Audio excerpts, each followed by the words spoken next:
Alors, Étienne Klein, nous allons nous intéresser au temps, mais je ne vais pas insister avec vous forcément sur ces ambiguïtés linguistiques, l'idée que le temps, c'est ce qui passe quand rien ne passe, mais peut-être pour être plus direct et pour une fois peut-être plus frontal, pourquoi vous, Étienne Klein, avez-vous éprouvé, enfin disons, cette nécessité tout à fait inventive, parce que je ne dis pas ça pour vous flatter, vos livres sont à chaque fois, disons, renouvellent notre réflexion sur le temps, mais pourquoi avoir eu le désir de travailler si longtemps sur le temps? Mais c'est incroyable cette formulation parce que en vous écoutant, j'ai compris une chose qui m'était jamais venue. Quand j'avais 30 ans, j'ai un truc que j'ai jamais dit dans mes conférences. J'avais 30 ans, je faisais beaucoup de courses à pied, de cross, etc. J'avais une passion pour ça, la course à pied dans la gadoue. Bon. Et puis un jour, j'ai gagné une course, la seule que j'ai jamais gagnée. C'était un dimanche. Et le lendemain, j'ai passé une visite médicale au commissariat à l'énergie atomique, et puis ça a duré plus longtemps que prévu. On m'a fait passer une radio de la gorge, du poumon, etc. Et on m'a dit, vous avez un truc dans la gorge bizarre, etc. Allez faire des examens dans le privé. Donc j'ai passé des radios, c'est une longue histoire, j'avais une tumeur dans la gorge. Et c'était en 1990.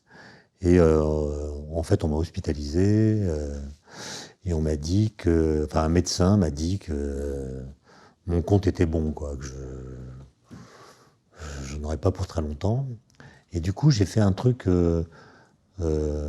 passé un moment d'abattement, un truc un peu irrationnel. J'ai signé une décharge à l'hôpital et je suis parti.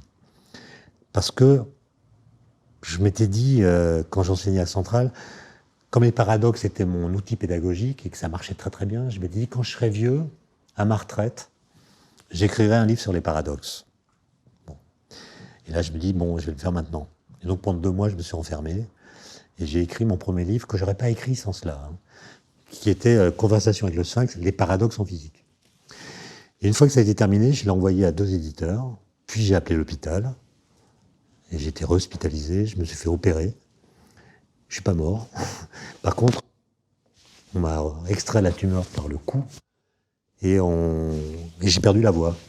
Et j'avais noté quand même que pendant les 2 mois où j'avais écrit ce livre, j'avais un rapport au temps complètement différent d'avant.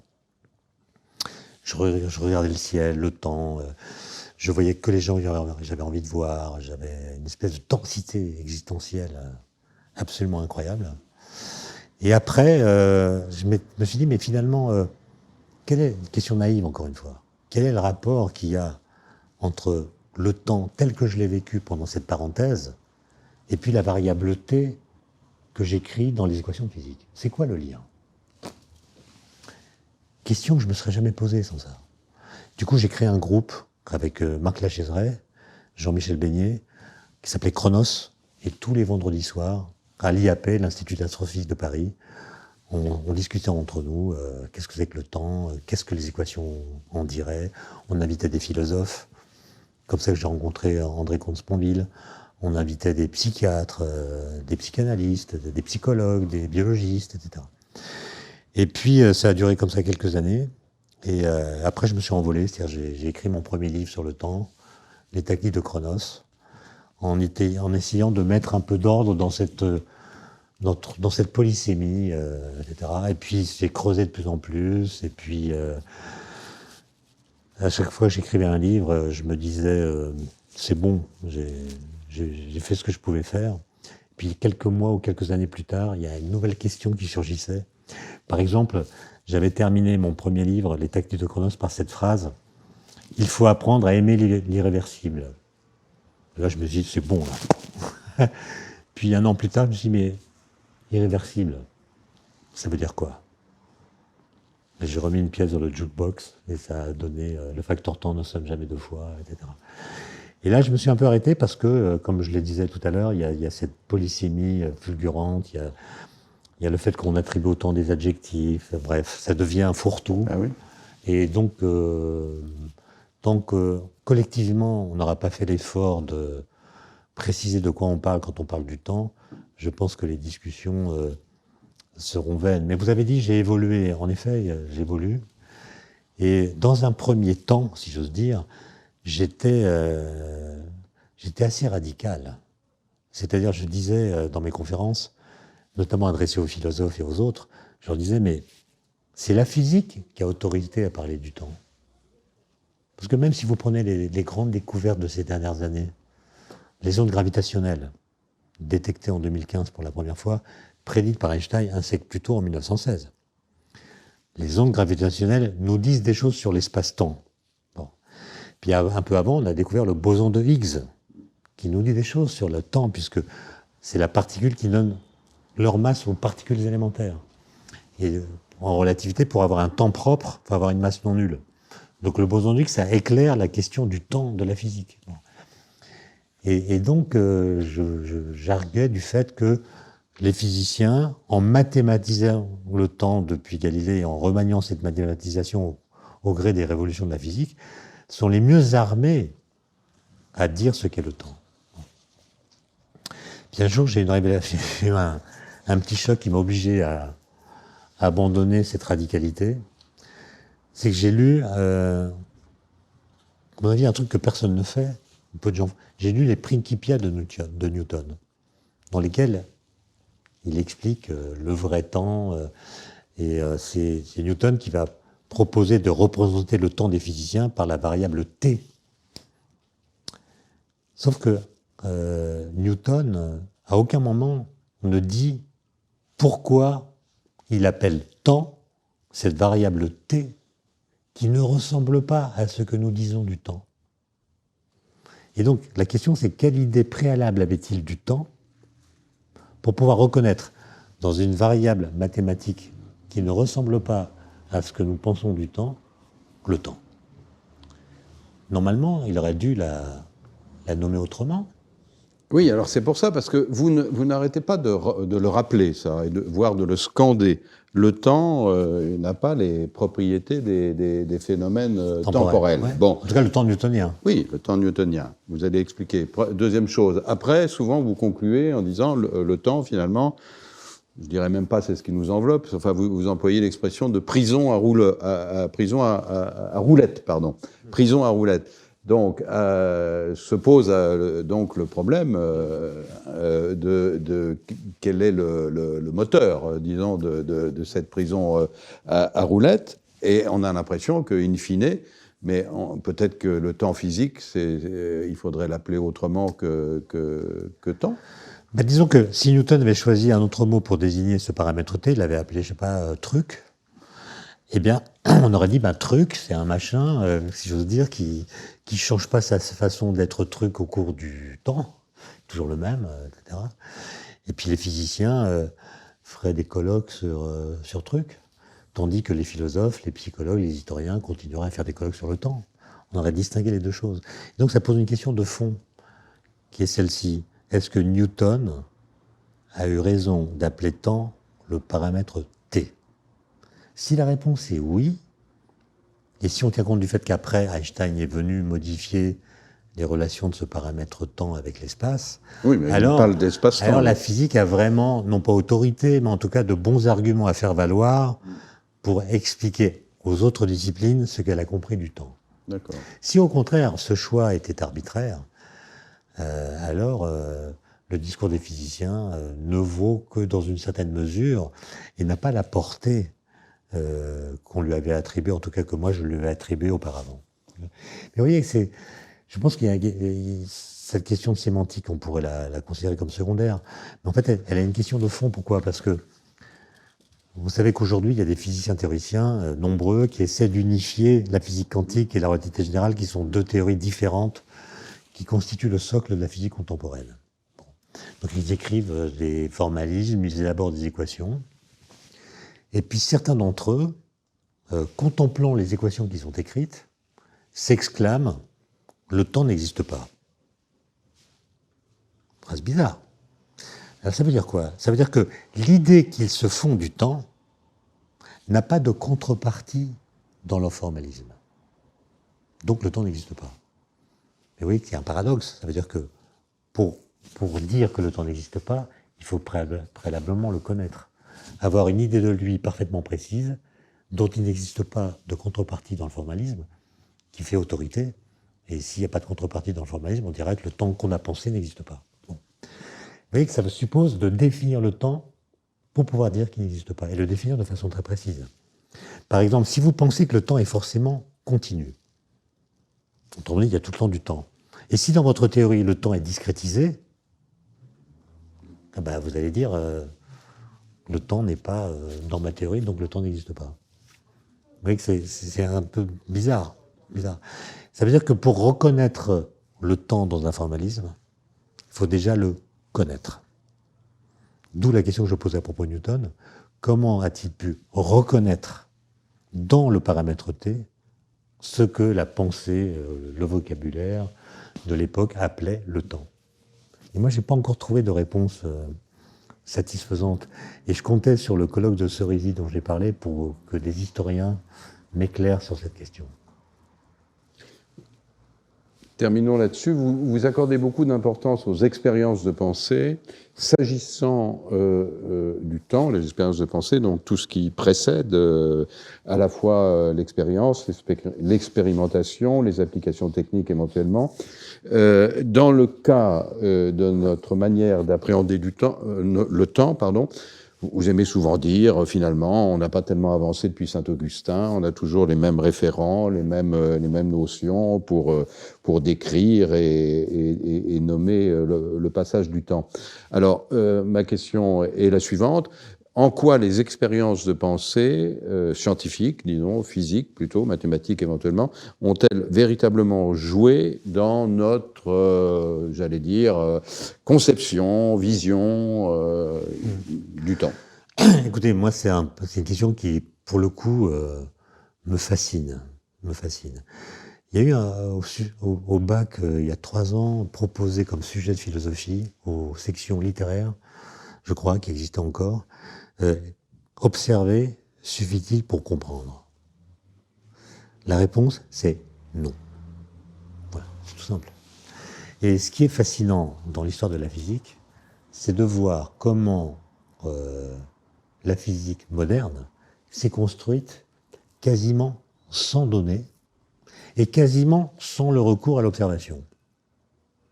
Prenez Galilée qui regarde les corps qui tombent, il voit que les grosses pierres tombent plus vite que les petites pierres.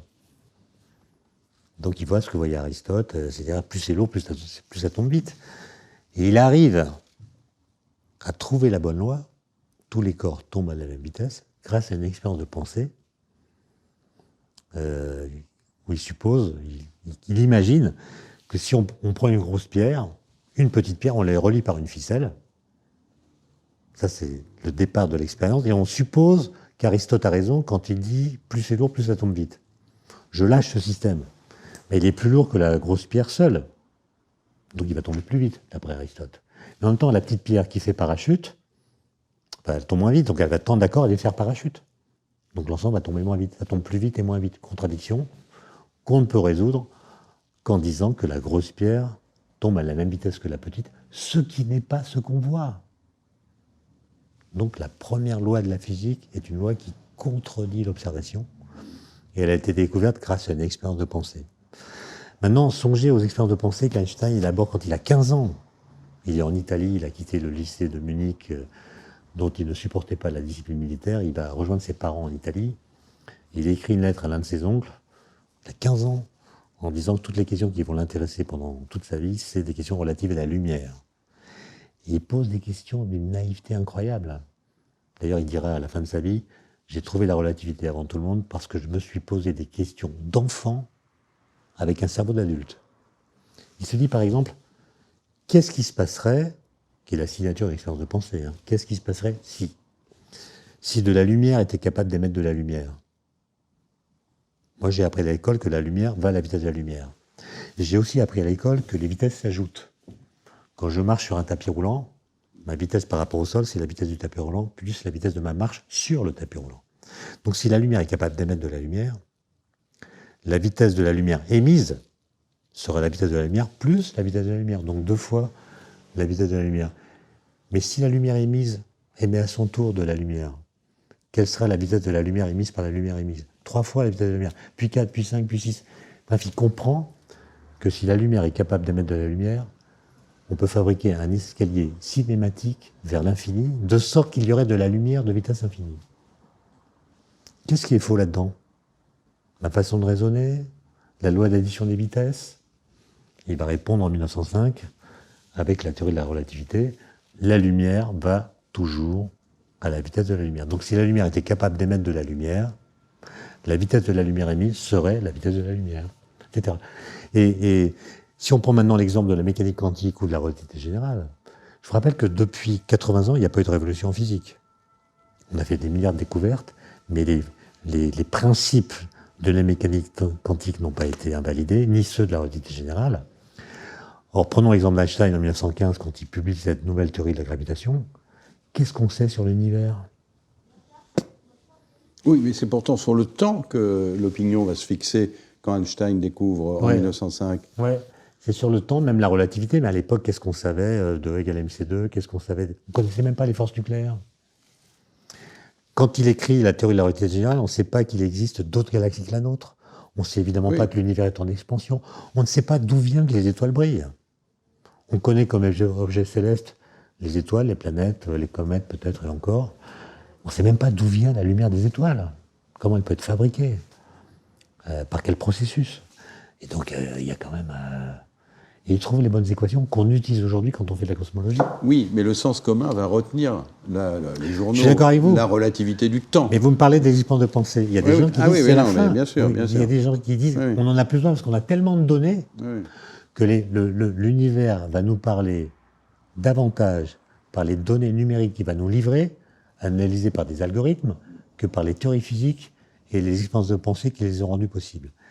Et je ne suis pas sûr que ce soit vrai. Enfin, moi, je pense que la physique s'est construite grâce notamment aux expériences de pensée, mais que la suite de l'histoire pourrait se faire autrement, par des algorithmes qui vont trouver des lois générales qui sont plus riches peut-être que celles des théories physiques. Mais j'ai un gros doute. Parce que on peut nous faire une expérience de pensée, qui est la suivante. Imaginons qu'on soit en 2020, qu'on ait toutes les données qu'on a, recueillies par des satellites, des accélérateurs de particules, des télescopes. On a tout. Mais on n'a pas les équations d'Einstein. Est-ce qu'un algorithme, analysant toutes ces données, pourrait retrouver les équations d'Einstein? Je pense que non. Donc, pour l'instant, le match est gagné par les théories physiques, qui en disent plus sur le réel que les données, et qui non seulement en disent plus, mais permettent de détecter des données qu'on n'a pas encore. Par exemple, le boson de Higgs ou les ondes gravitationnelles, qu'on n'aurait pas trouvé si la théorie expliquant qu'elles doivent exister n'avait pas été formulée. Et jouer avec les idées, c'est quand même... jouer avec les concepts, jouer avec les lois, c'est quand même un exercice de l'intelligence, me semble-t-il. Et la physique s'est appuyée et a joué de ces exercices à fond les ballons, quoi. Ça vous rassure de penser, de savoir d'une certaine manière que le temps ne s'accélère pas, mais que c'est ce qui se passe dans le temps qui s'accélère? Ça me rassure, d'autant plus que c'est pas complètement vrai. On dit que le temps s'accélère, tout le monde est suroccupé, mais c'est mal connaître la réalité sociale, les chômeurs, les prisons, les hôpitaux. Les gens s'ennuient, n'en peuvent plus de ce temps qui passe son temps à ne pas vraiment passer. Donc ce faux rythme dans lequel on est impliqué, c'est celui qui indique le spectacle de la télévision avec des rythmes très rapides en effet, qui nous donnent l'impression qu'on est en retard sur l'histoire. C'est ce que d'ailleurs, moi j'ai apprécié dans le confinement, et je pense que ça a été assez bien toléré par beaucoup de gens, par le fait que ça a procuré un soulagement psychique. Parce que pendant le confinement, on était synchrone avec le monde. On n'avait pas l'impression que certains couraient plus vite que nous, tout le monde était à l'arrêt, l'histoire en apparence était mise en hibernation, et pour une fois, on était débarrassé de l'impression constante que nous avons en temps ordinaire d'être en retard par rapport à je ne sais quel rythme qu'aurait en propre la réalité. Elle est en avance sur nous, ça nous culpabilise, c'est un retard qu'on n'arrive jamais à rattraper. On est toujours en retard d'une information, on est en retard d'une tâche à accomplir, on est toujours en retard. Et ça finit par corroder notre psyché. Et là, pendant le confinement, à part ceux qui étaient en première ligne, On a l'impression d'avoir le temps de ne plus être en retard. Non pas parce qu'on avait accéléré, mais parce que le temps du monde s'était ralenti. Et je pense qu'il faudrait organiser ça. Je ne demande pas au Corona de revenir, hein, mais il faudrait réorganiser un confinement obligatoire une fois par an pendant un mois. Je pense que psychiquement, ça nous ferait du bien. Et il faudrait aussi changer notre façon de parler du temps. Alors vous qui avez écrit énormément sur le temps, par quoi faudrait-il commencer? Déjà par ne pas dire qu'on n'a pas le temps. Vous savez, il y a un sondage qui a été fait en Belgique, et je pense qu'il donnerait les mêmes résultats en France. C'est que nous disons que nous n'avons pas le temps, et c'est toujours un gros mensonge pour protéger notre liberté. Parce qu'en fait, quand vous dites « je n'ai pas le temps », vous dites en réalité que vous avez parfaitement le temps de faire autre chose que ce qu'on vous demande. Et donc le mot « temps » dans cette phrase signifie disponibilité ou liberté. Dire « je n'ai pas le temps », c'est dire « je ne suis pas disponible », et ça n'a rien à voir avec le temps, seulement à voir avec le choix que vous avez fait pour vous occuper. Donc il faut éviter l'expression lors d'un colloque sentimental. Si l'on dit à son compagnon ou à sa compagne « je n'ai pas le temps », mais oui, mais comme je viens de le dire, c'est un instrument de la liberté. On ne va quand même pas l'abandonner au motif d'une adéquation langagière. Non, moi je dis qu'il faut faire attention au vocabulaire quand il s'agit de penser le temps. Mais utiliser toutes les formules habituelles comme stratégie pour vivre libre, je suis pour.